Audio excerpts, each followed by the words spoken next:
Bonjour à tous et bienvenue sur Coffee Coding. Aujourd'hui, nouvelle vidéo sur la génération de PDF dans une application Microsoft.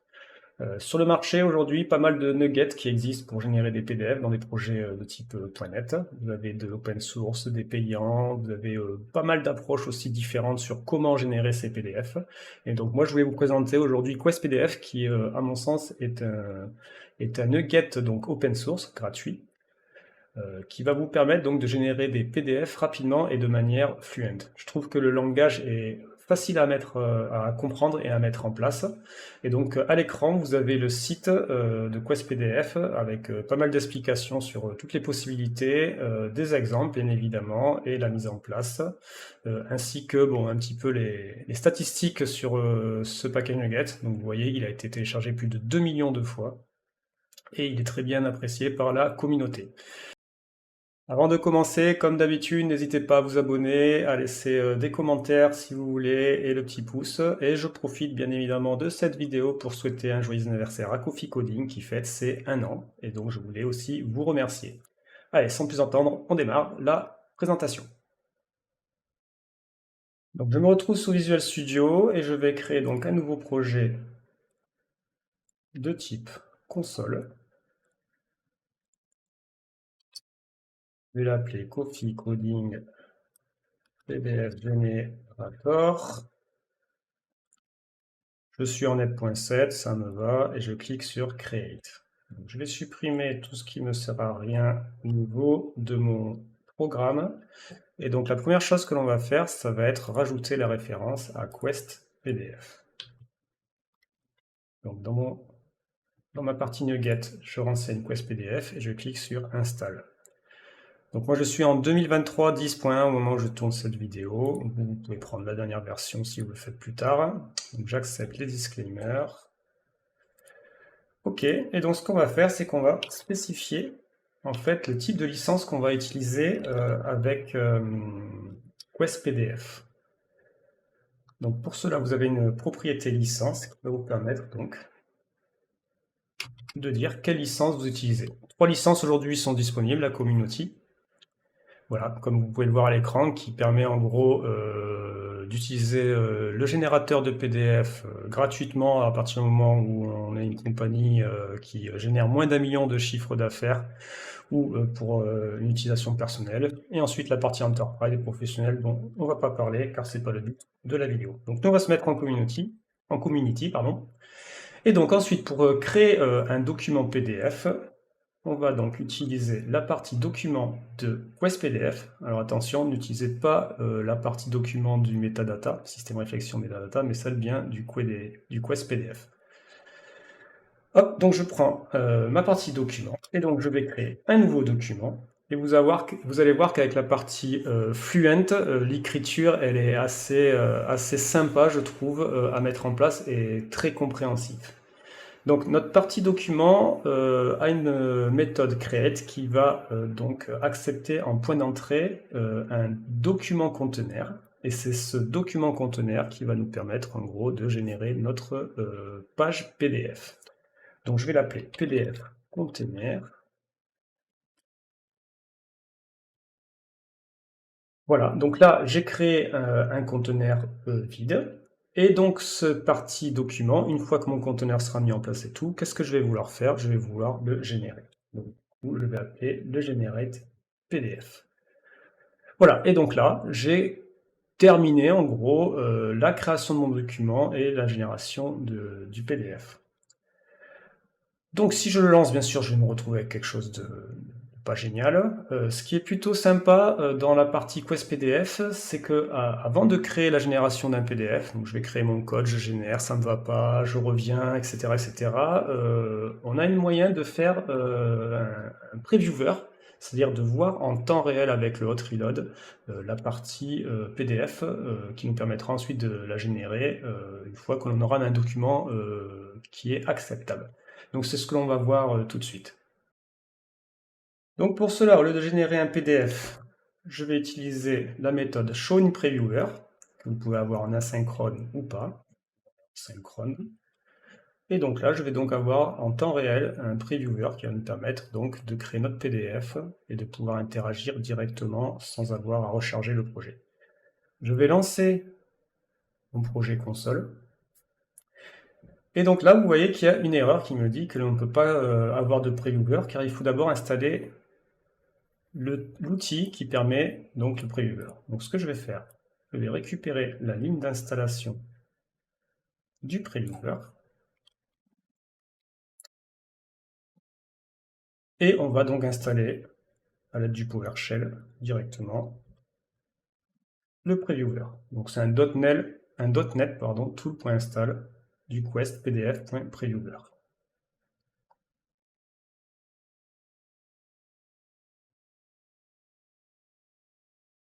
Voilà, donc mon previewer est installé. Donc je vais relancer le projet.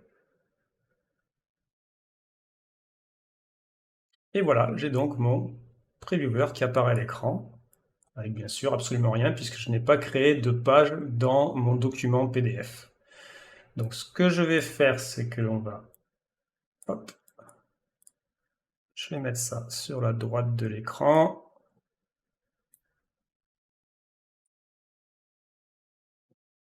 Cette partie-là,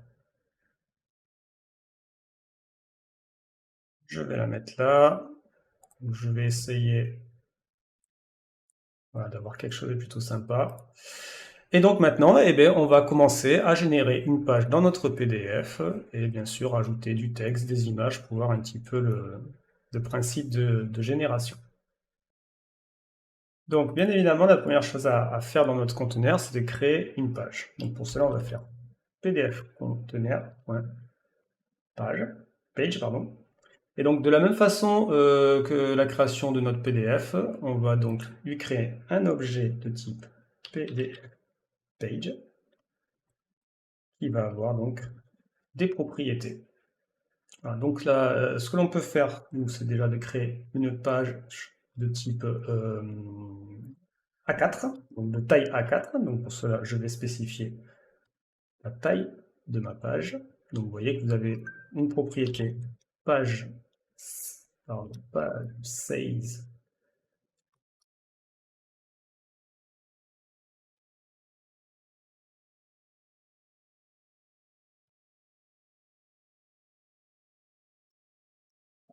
size. Voilà, je vais y arriver. Avec toutes les propriétés de taille de page suivant les formats et tout. Donc nous on va créer une page A4. On pourrait aussi lui mettre une marge parce que sinon on va avoir l'écriture qui va être collée au bord de la page. Donc on va spécifier aussi à notre page la notion de marge et on va lui mettre donc une marge de 2 cm. Pour cela on peut spécifier l'unité de mesure. 1 mm, mètre, on va dire qu'on démarre à 2 cm de la page. J'enregistre et donc vous voyez en temps réel j'ai ma page qui apparaît de type A4. Ok, maintenant ce qu'on va faire, on va créer donc sur notre page toujours un header et donc on va lui mettre un texte à ce header qui va être bienvenue sur Coffee Coding Quest PDF.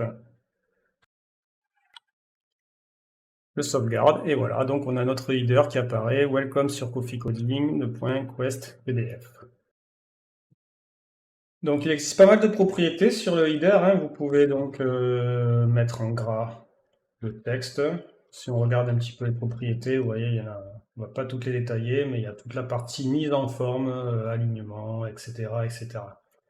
Donc on peut le mettre en semi-gras. On peut aussi augmenter la taille de la police. Donc on va se mettre en 25 par exemple. Et on peut aussi colorier le texte. Donc on va prendre une couleur de type bleu. Et vous avez plusieurs styles de bleu, accent, light, etc., etc. Je vais mettre medium. Je vais générer. Et voilà. Welcome sur Coffee Coding, Quest PDF. Très bien.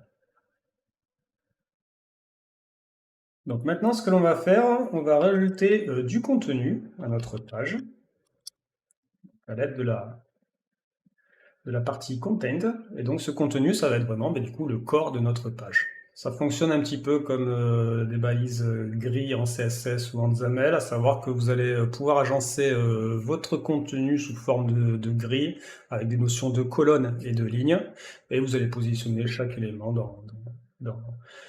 à une position de colonne et de ligne, sachant que les éléments que vous pouvez mettre sont des textes, des images, etc., etc.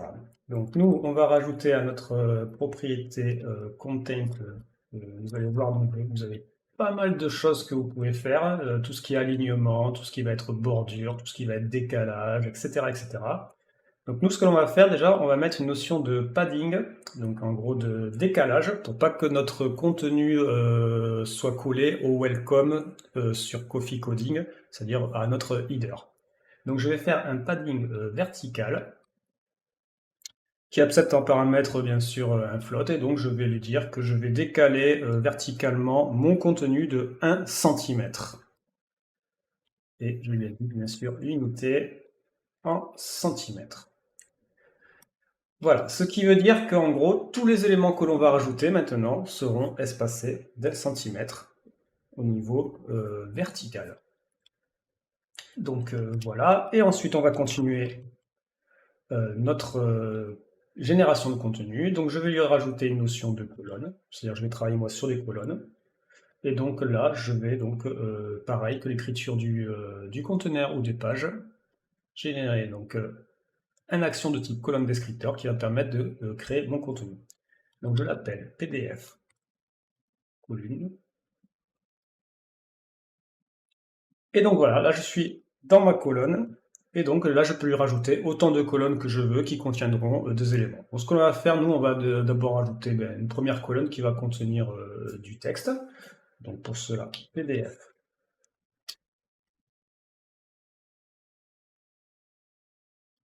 colonne, voilà, qui accepte une propriété item. Et cette propriété item, ça va être quoi? Eh bien, vous voyez, vous pouvez rajouter des box, des canvas, des conteneurs, etc., etc., etc. Donc nous, on va lui rajouter du texte. Et donc là, je peux lui rajouter ce que je veux comme texte. Et vous voyez, je me retrouve donc à l'écran avec mon texte. Et j'ai bien l'espacement de 1 cm.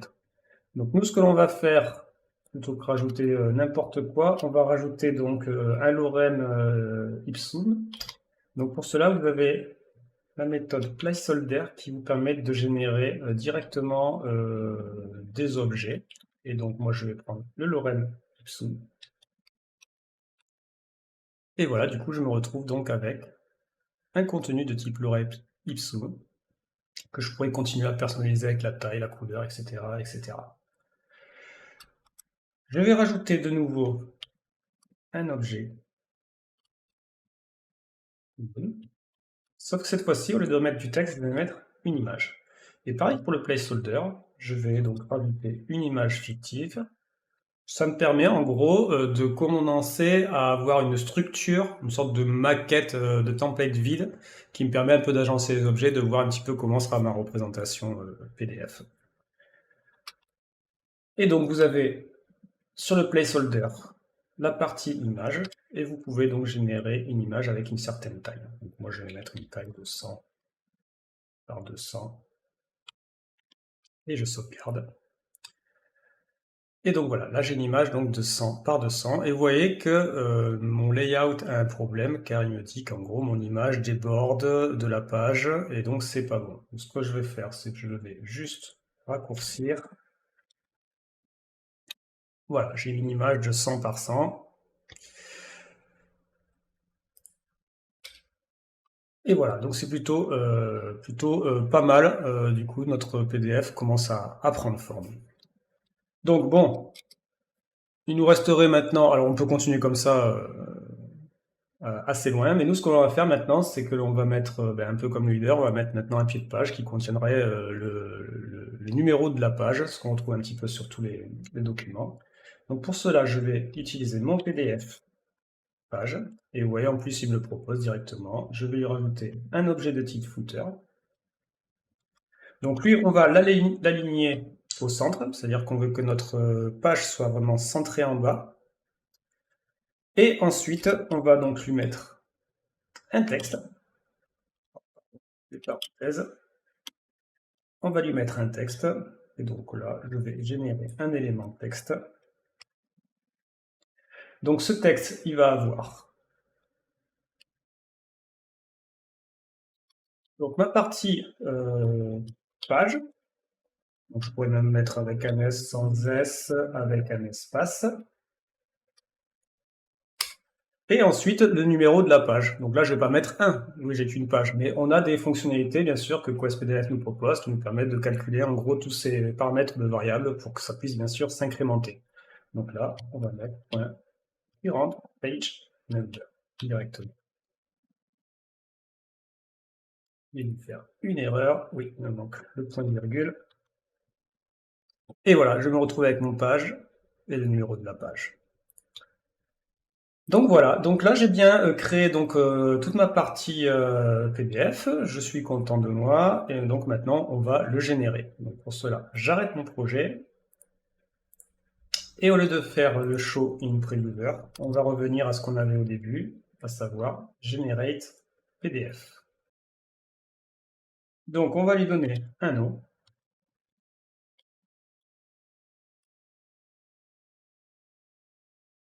Et donc on va exécuter le projet.